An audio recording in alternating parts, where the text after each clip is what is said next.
Hello, അപ്പൊ ഇന്നിന് നമ്മൾ ചിന്തകർ, വിശ്വാസങ്ങൾ, നിർമ്മാണങ്ങൾ എന്ന് പറയുന്ന ഹിസ്റ്ററിയിലെ 4ാമത്തെ ചാപ്റ്ററാണ് എടുക്കാൻ പോകുന്നത്. അപ്പൊ ഇതിൽ ഏറ്റവും ഇമ്പോർട്ടന്റ് ആയിട്ടുള്ള ഒരു ഭാഗമാണ് ബുദ്ധമതം എന്ന് പറഞ്ഞാല്. ബുദ്ധമതത്തെ കുറിച്ചിട്ട് നമ്മൾ 2-3 പാർട്ടായിട്ടായിരിക്കും ക്ലാസ് ഇടുക. എസ് എ ആയിട്ടൊക്കെ പൊതുവെ ചോദിക്കാറുള്ള ഒരു ഭാഗം കൂടിയാണ്. അപ്പൊ ആരെങ്കിലും ഈ വീഡിയോ ആദ്യമായിട്ടാണ് കാണുന്നത് എന്നുണ്ടെങ്കിൽ ചാനൽ ഒന്ന് സബ്സ്ക്രൈബ് ചെയ്യുക കേട്ടോ. അപ്പൊ നമ്മൾ ആദ്യം പറയുന്നത് ബുദ്ധനെ കുറിച്ചിട്ടാണ്. ബുദ്ധന്റെ യഥാർത്ഥ പേര് സിദ്ധാർത്ഥ എന്നാണ്. കപില വസ്തുവിനടുത്തുള്ള ലുംബിനിയിലാണ് അദ്ദേഹം ജനിച്ചിട്ടുള്ളത്. BCE 563. അദ്ദേഹത്തിന്റെ ഭാര്യ യശോദ, മകൻ രാഹുലൻ. അദ്ദേഹം തന്റെ ആദ്യ പ്രഭാഷണം നടത്തിയത് ബനാറസിലുള്ള സാരനാഥിൽ വെച്ചാണ്. അദ്ദേഹത്തിന് പരിചിതരായിട്ടുള്ള 5 സന്യാസിമാർക്കാണ് ഈ ഒരു പ്രഭാഷണം നടത്തിയത്. അദ്ദേഹത്തിന്റെ ആദ്യ പ്രഭാഷണം ധർമ്മചക്ര പ്രവർത്തനം എന്ന പേരിലാണ് അറിയപ്പെടുന്നത്. അപ്പൊ ബുദ്ധന്റെ ആദ്യ പ്രഭാഷണം അറിയപ്പെടുന്നത് ധർമ്മചക്ര പ്രവർത്തനം എന്ന പേരിലാണ്. BCE 486 അദ്ദേഹം 80ാമത്തെ വയസ്സിൽ കുശിനഗരിയിൽ വെച്ചാണ് മരണപ്പെട്ടത്. ഇനി നമ്മൾ പറയാൻ പോകുന്നത് ബുദ്ധമത തത്വങ്ങളെ കുറിച്ചിട്ടാണ്. 4 ആര്യസത്യങ്ങളും 8 അഷ്ടാംഗ മാർഗങ്ങളും അടങ്ങിയതാണ് ബുദ്ധമത തത്വങ്ങൾ എന്ന് പറയുന്നത്.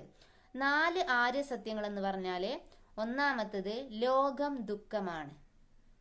രണ്ടാമത്തത് ആഗ്രഹമാണ് ദുഃഖത്തിന് കാരണം. മൂന്നാമത്തത് ആഗ്രഹങ്ങളെ കീഴ്പ്പെടുത്തിയാൽ ദുഃഖങ്ങൾ ഇല്ലാതാക്കാം. 4ാമത്തത് അഷ്ടാംഗ മാർഗങ്ങൾ സ്വീകരിച്ചുകൊണ്ടും ദുഃഖ നിവാരണം ചെയ്യാമെന്നാണ് പറയുന്നത്. ഇതാണ് 4 ആര്യസത്യങ്ങൾ. ഇനി അടുത്തത് 8 അഷ്ടാംഗ മാർഗങ്ങളാണ് പറയുന്നത്. ഒന്നാമത്തത് ശരിയായ വാക്ക്, ശരിയായ പ്രവൃത്തി, ശരിയായ ജീവിതം, ശരിയായ പരിശ്രമം, ശരിയായ ഓർമ്മ, ശരിയായ വീക്ഷണം, ശരിയായ തീരുമാനം, ശരിയായ ധ്യാനം. ഇവയാണ് 8 അഷ്ടാംഗ മാർഗങ്ങൾ എന്ന് പറയുന്നത്. അപ്പൊ അഷ്ടാംഗ മാർഗങ്ങൾ സ്വീകരിച്ചുകൊണ്ടും ദുഃഖം നിവാരണം ചെയ്യുക, അല്ലെങ്കിൽ ദുഃഖം ഇല്ലാതാക്കാം എന്നാണ് ബുദ്ധൻ പറയുന്നത്. ഇനി ഈ 4 ആര്യസത്യങ്ങളും 8 അഷ്ടാംഗ മാർഗങ്ങളും കൂടാതെ ബുദ്ധമതം എന്തിനൊക്കെയാണ് പ്രാധാന്യം കൽപ്പിച്ചത് എന്നാണ് പറയുന്നത്. ബുദ്ധൻ ദൈവത്തിന് പ്രാധാന്യം നൽകിയിരുന്നില്ല, മറിച്ച് മനുഷ്യരെയാണ് അദ്ദേഹം സൃഷ്ടാക്കളായിട്ട് കണക്കാക്കിയിരുന്നത്. അതുപോലെ തന്നെ അദ്ദേഹം കർമ്മ സിദ്ധാന്തത്തിന് പ്രാധാന്യം നൽകി. അതനുസരിച്ച് ഒരു വ്യക്തിയുടെ വിധി നിർണയിക്കുന്നത് അയാളുടെ കർമ്മമാണെന്ന് അദ്ദേഹം പറഞ്ഞു.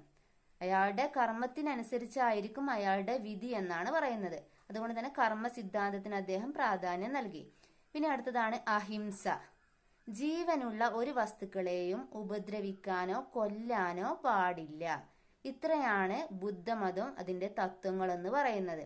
എക്സാമിന് ഏറ്റവും ഇമ്പോർട്ടന്റ് ആണ് ഈ ഒരു ഭാഗം എന്ന് പറഞ്ഞാല്. അപ്പൊ ഇതിന്റെ ബാക്കി ക്ലാസ്സുകളൊക്കെ ബാക്കി പാർട്ടുകളായിട്ട് വരും.